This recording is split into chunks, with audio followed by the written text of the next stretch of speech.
Hello, everybody. Albert Vartanian here, your host of the Homestand Sports Podcast. We have a very special episode today.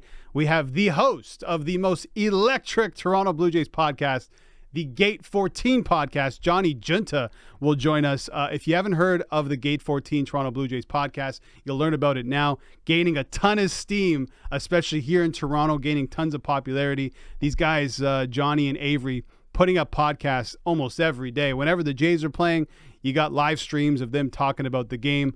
It's fantastic stuff. They've been doing some great work. They really are a voice for the common fan, doing some great stuff. So I'll have him on shortly. We'll talk about the Blue Jays, obviously, their chances of making the playoffs. As of recording this, they're only a half game back of the Texas Rangers, and tonight they play the Oakland Athletics. It's Tuesday, September 5th. We'll also talk about the Buffalo boys who are doing some good stuff for the Toronto Blue Jays. Davis Schneider, he's tearing it up. Is he just as good as what he's shown so far? We'll talk about that. Spencer Horwitz and a couple of the other boys who are doing business for the Toronto Blue Jays right now.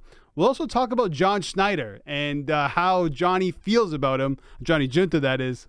He's making some questionable decisions lately, taking a lot of heat, but is he the right guy to take the Jays into the promised land, into the playoffs?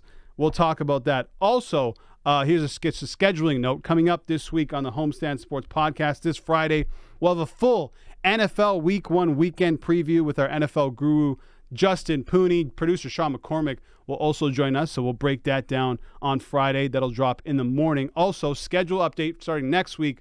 We'll be dropping podcasts every Monday, Wednesday, and Friday morning. Obviously, a ton on the NFL with the new season on the horizon. Toronto Blue Jays, MLB baseball, hockey's going to start up soon.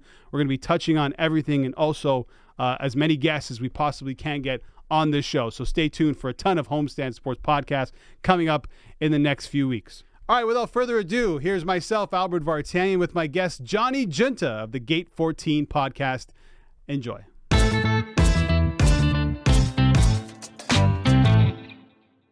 Johnny Giunta, Gate 14 podcast host, also the former first baseman from McCook Community College, hashtag Roll Tribe. One time during his career there, in a span of about 5 days in 2017, this dude was hitting 750, 7 total bags, a home run, 5 ribbies, and 3 runs. People forget this, but this guy can ball. Also known as Johnny Sources, 4-0, maybe 4-1, but we'll talk about Harrison Bader to the Reds. I don't know yet. Johnny, thanks for joining the show, man. I appreciate it.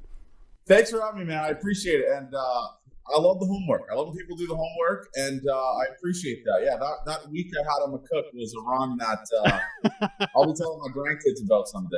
Dude, honestly, Gate 14, you and Avery, like, it's blowing up like crazy. No matter what I do, you go on social, and I'm seeing you tweet. I know you tweet about 20 million times a day, so you're going to see what's going on. But let's start with Gate 14. How did it start, and why did it start?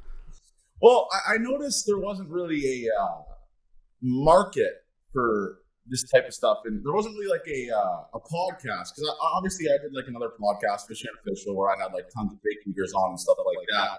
And I noticed there wasn't really like a Blue Jays podcast that's like for the common man, that's not hosted by like suit and ties, just like guys that are writers or curious guys and stuff like that. There was no like screw around Blue Jays podcast. So I kind of noticed that.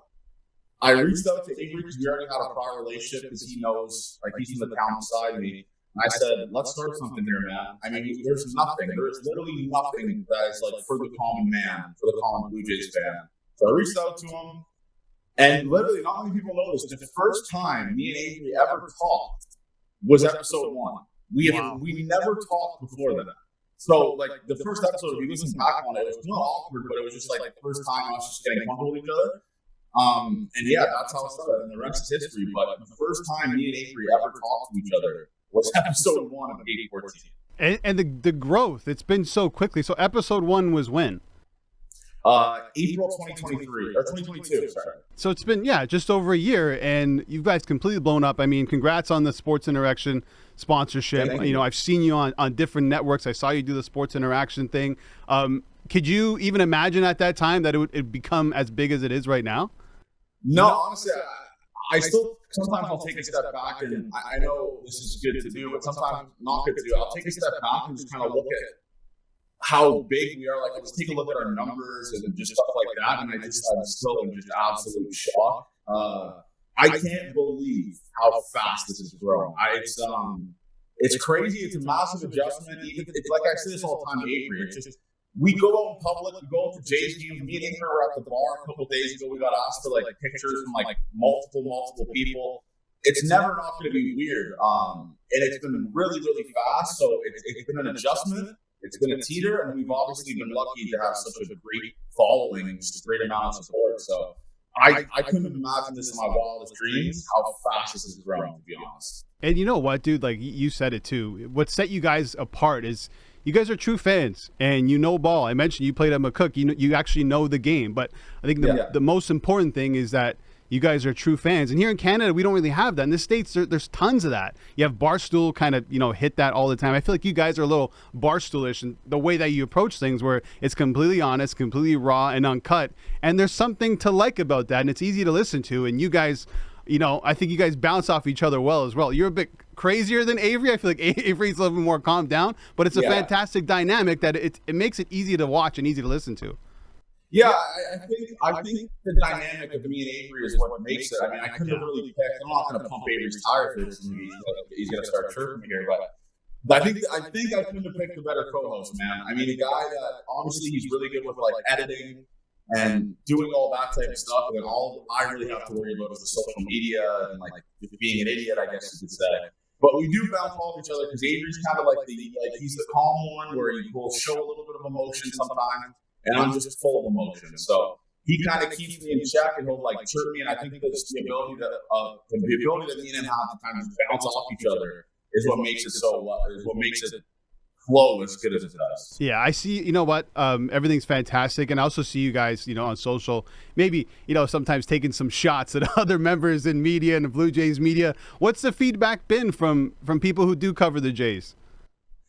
It's been pretty well. There's only one guy that really hates us, and it's Mike Wilner. Obviously, I mean, I do go on him a pretty good amount, but no, everyone likes us. I mean, Keegan Matheson, who writes Home.com, he's a good friend of ours. All the Fan 590 guys like us. I'm on Fan 590 a pretty decent amount. It's just they're starting to understand like we're not the enemy. A lot of those guys, they're just understanding what we're doing. He's good for the Jays. He's good for and like a good following and all that stuff. The only guys that really hate us, like I mentioned, is Mike Wilner, but it's rightfully so. I do go at him a pretty good amount, so I do understand why he would hate me. But yeah, it's been a pretty decent one. Maybe some of them kind of hate us behind the scenes, maybe, but no, it's pretty good. It's been pretty good. Well, dude, Johnny, you guys are, and I don't mean this in a negative way, but disruptors in terms of the content that's coming out for the Blue Jays. I feel like for a long time, like I'm 35, I've watched the Blue Jays for a very long time. I feel like the media's kind of been pretty soft on them here in Toronto. I mean, in other American markets, it's not even close. In New York and Boston, I mean, if those teams aren't performing, they're getting torched right now. And I feel like the Jays get a pass. And, watching something like Game 14, you're getting honest reactions. And I think you guys are pretty on the nose in terms of your takes. Yeah, and that's not just like the Fan 590. No, not at all. The Fan 590 is just like, they're owned by Sportsnet, and they're owned by Rogers, who own the Blue Jays. Like they can't really say how they feel, or they can't criticize who they want to criticize and stuff like that. Because at the end of the day, their owners own the team that they're criticizing. So it's good to have things that are like away from that. Obviously, it's good to have Fan 590, but it's also good to have like podcasts that can actually say what they want to say about the team and stuff like that, and make funny jokes that we make and all that type of stuff. So that's what I noticed. And I've been lucky we've been lucky to attack it at the right time and create this at the right time when there was such a massive need for it, especially how fast social media is growing and how easy it is to grow on social media. And obviously the Jays have helped a ton, right? Last season, collapsing against the Mariners, and now I don't even know what to make of this season. We'll get into what we're kind of seeing from the Jays. Yeah. It's never easy, as we saw, last night against the A's in extra innings. I don't know how to even get to that point, but I want to continue on Game 14 quickly. So what's the strategy moving forward now? Like, where do you guys want to go? Do you want to get picked up by a network? Do you want to continue to do your own thing? What do you see the outlook for Game 14 moving forward? I think it has to be the right fit as network-wise. I mean, we don't want to obviously be censored. We don't want our listeners to think that, like, listen to the podcast and think, oh, they've changed their tone. or they switched away from how they've talked before when you started listening to them or anything along those lines. It has to be the right fit. If a company does want to join and like buy us or buy the IP and stuff like that, it's going to have to be a type of thing where they just take their foot away from it. They just let us do what they do, and they deal with the sponsors and they deal with the partnership and all that type of stuff, and just let us make content. I think our goal right now is just continuing to grow, man.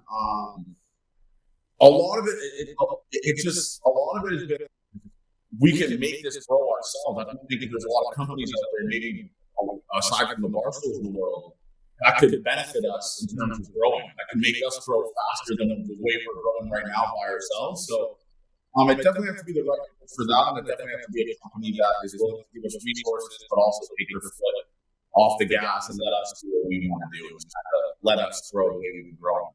What do you think you would say if Barstool approached you guys? I think it'd be a right situation.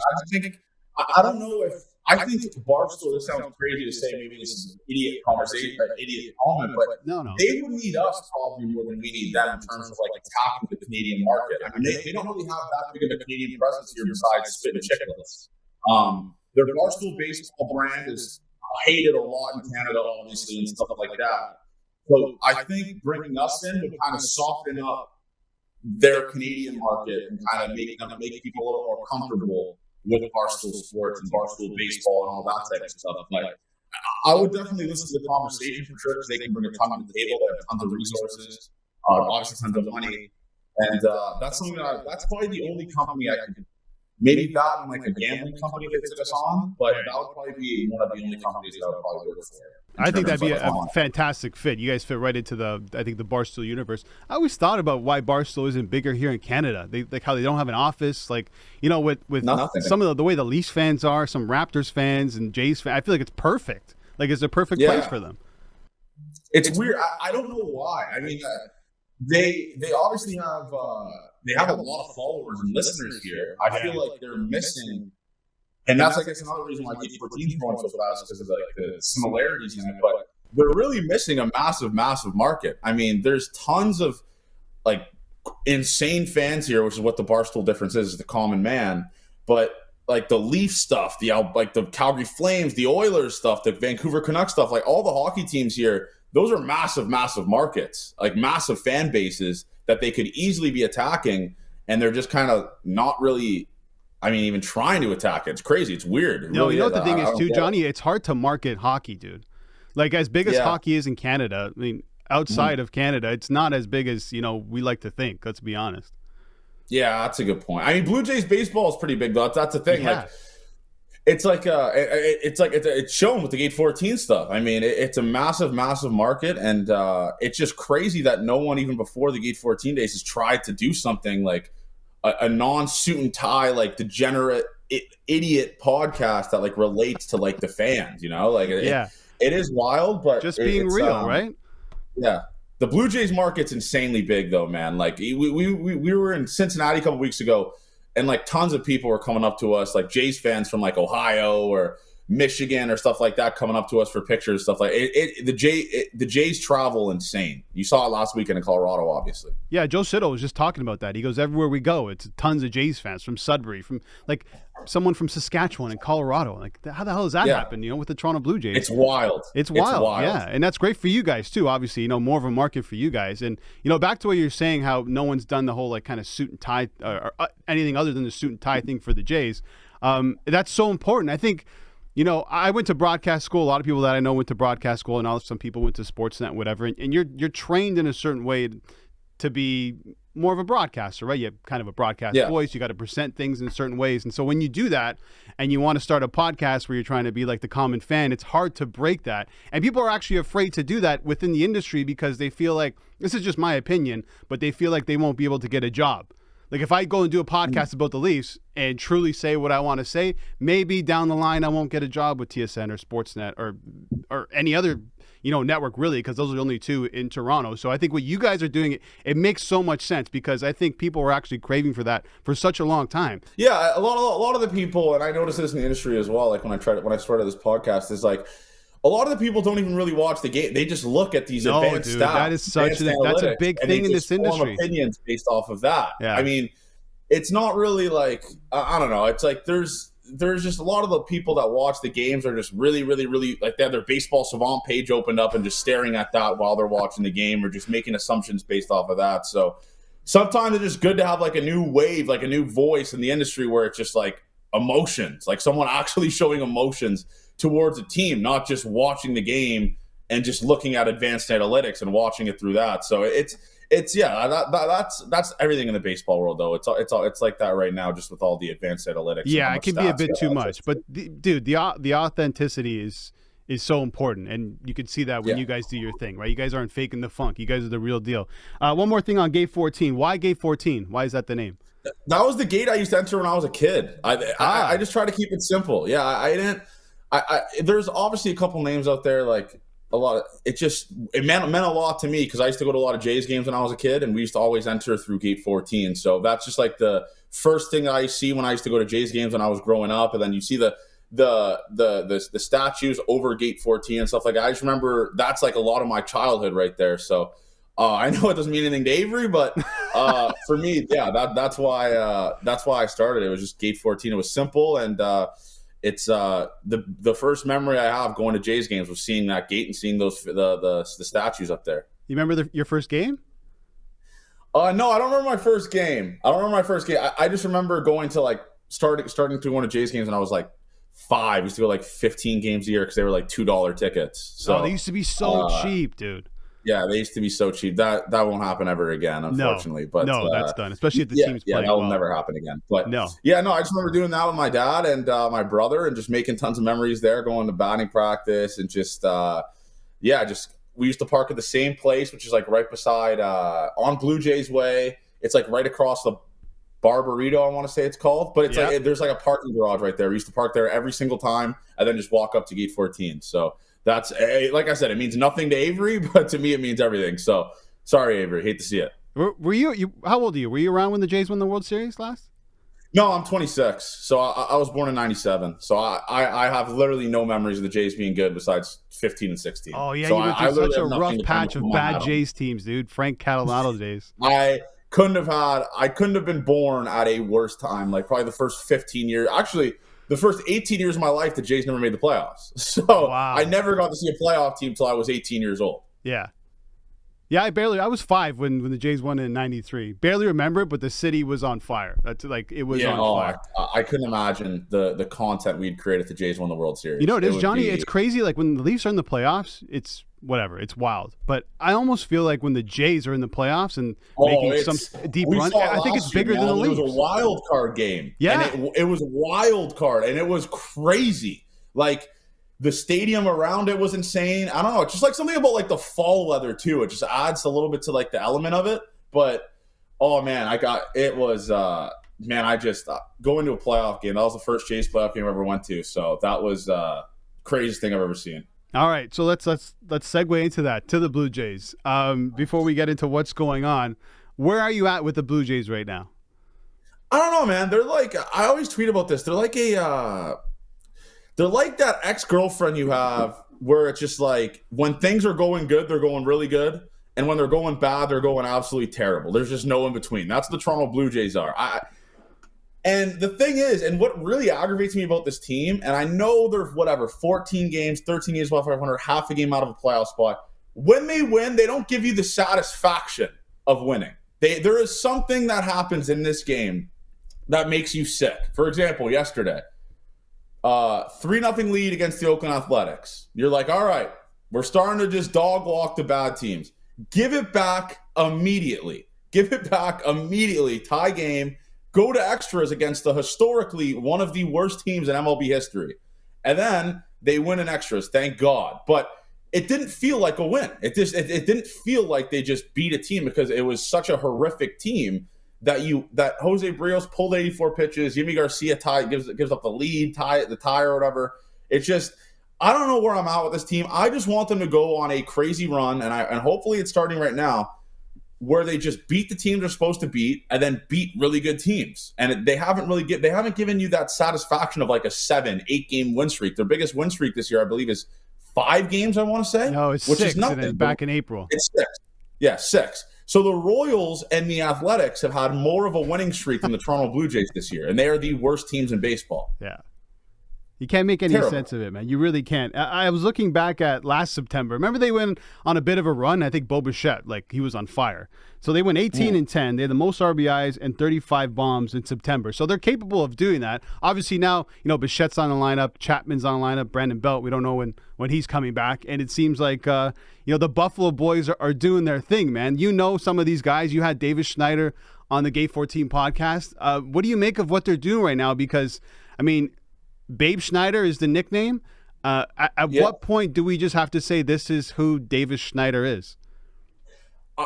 It's starting to get into that territory here. At some point, it's like you're going to have to say, I'm not saying he's like a 1,300 OPS hitter, but he's a good hitter. Yeah. He's a great hitter, and the Jays have a tough decision to make here coming up, because when Matt Chapman and Bo Bichette come back, how do you take out the guys that are the reason you're winning? How do you take out Ernie Clement? How do you take out Davis Schneider? How do you take out, even Spencer Horwitz was the reason they won last night, obviously, triple or double in the gap.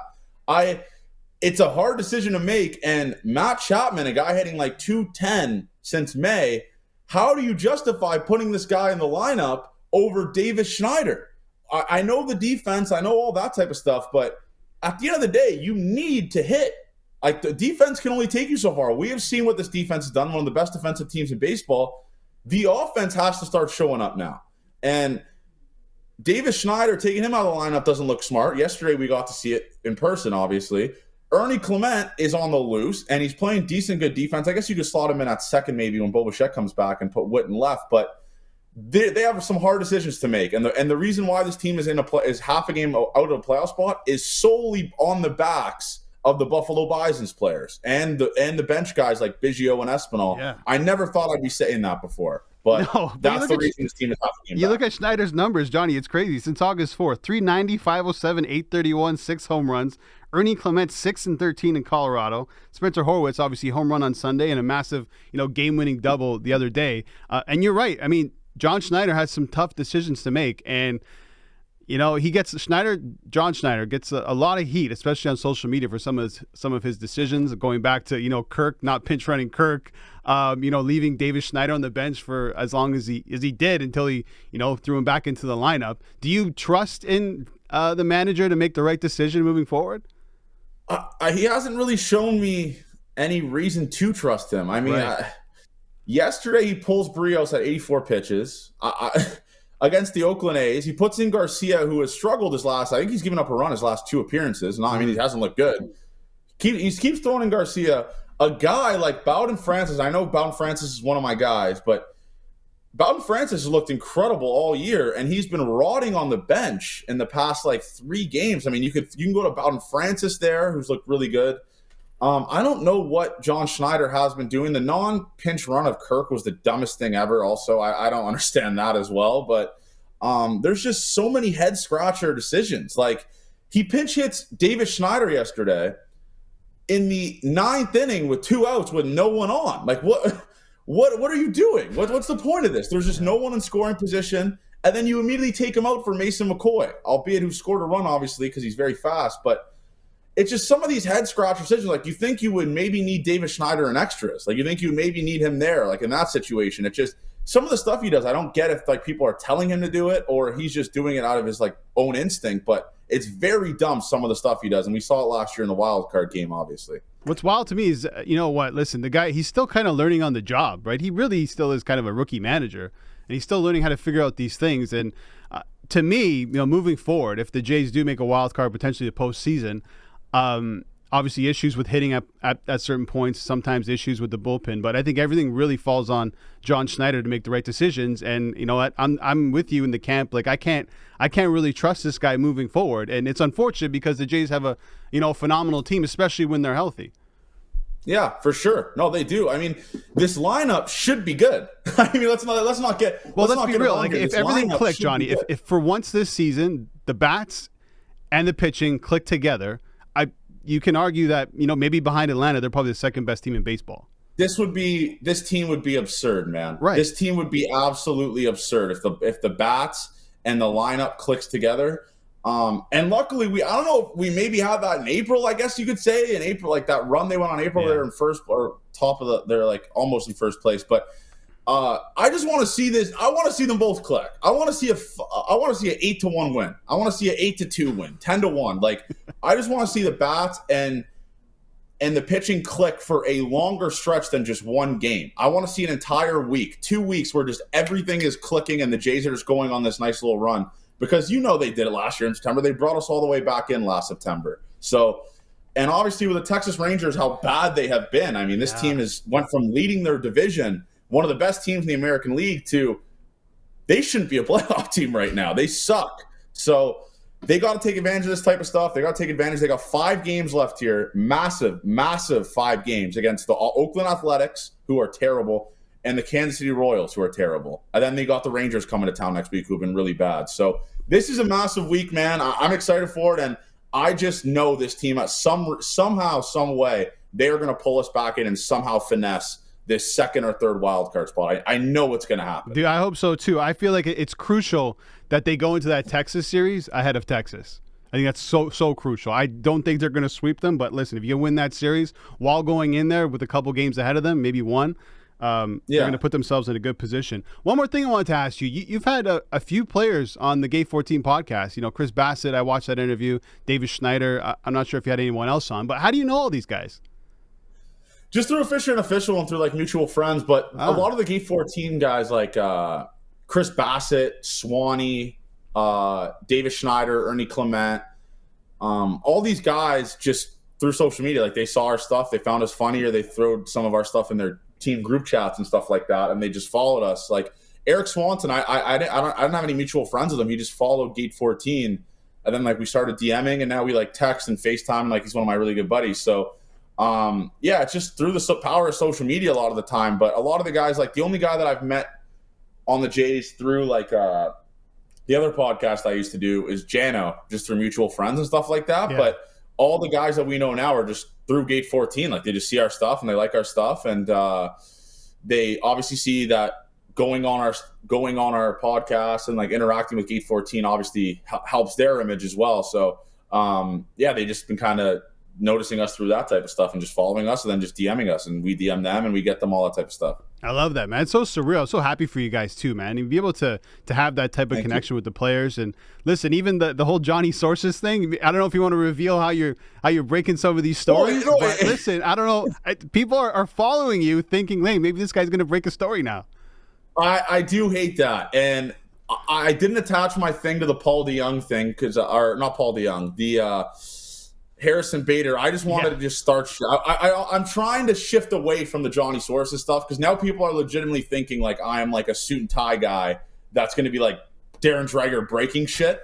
I just like, I have a trustable source in the system that happens to know stuff before all the reporters know. Like, and a little background story. So Swanee texted me when I broke the Hagen Danner news, and he said, "You got to stop like breaking this right when you get it, because no one on the team even knows what's happening. Like no one even knows who's getting sent down. So it creates a little bit of like a tension in the locker room. Like who's getting sent down? Who's this? Who's that? Who's this? Who's that?" So once he told me that, I was like, whatever. I'm just not going to, I don't care for it anymore. It's like, it's funny at the time, but I just don't really have like it was funny, the 4-0 or whatever, but I just don't really care for it anymore. And the only time I'll break it, I guess, is maybe if Addison Barger gets called up, because that'll be like massive news across Toronto media. But yeah, it was fun while it lasted. It's just the source is just, he's really good. And the first one he gave me was Spencer Horwitz, and it obviously hit. So, and he hasn't missed me since. So I whenever he texts me, I'll maybe come out of retirement.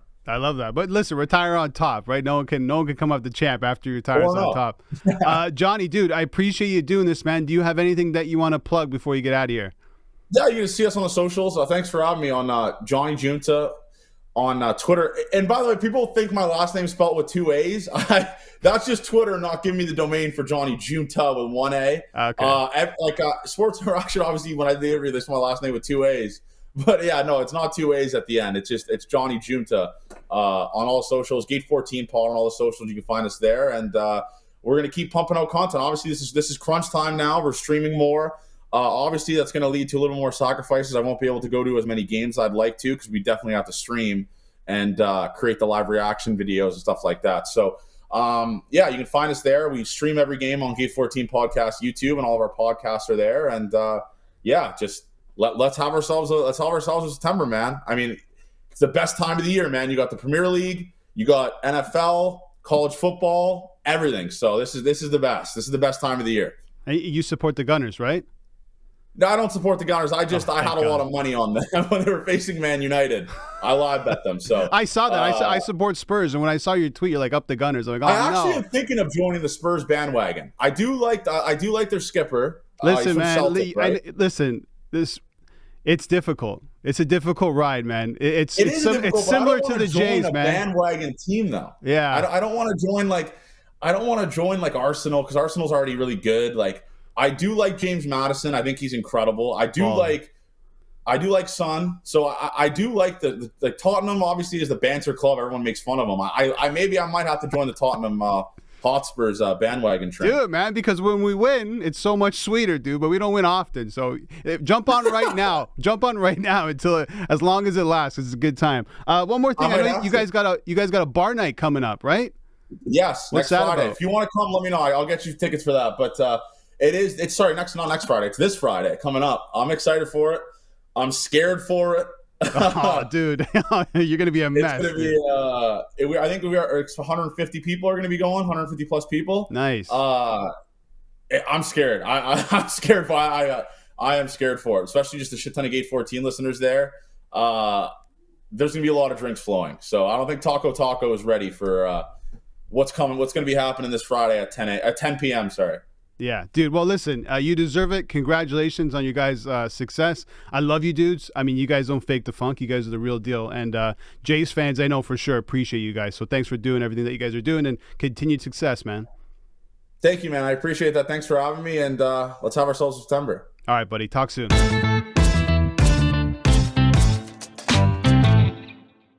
All right, I hope you enjoyed that. Myself and Johnny Giunta, Gate 14 podcast. Make sure you go check it out. Listen. Follow Johnny on Twitter or X, whatever you want to call it. Great guys doing great work for the Toronto Blue Jays and the Toronto sports media market. Okay, as I mentioned off the top of the show, scheduling update. We'll be dropping podcasts every Monday and Wednesday and Friday mornings, hopefully. This Friday, we have a NFL Week 1 weekend preview. It would be myself, Justin Pooney, and Sean McCormick, producer Sean McCormick, jumping on the show. So we'll talk about that. We'll preview the weekend that's coming up in the NFL. Also, moving forward, we'll be touching on a ton of NFL, obviously, with the season on the horizon. Blue Jays baseball.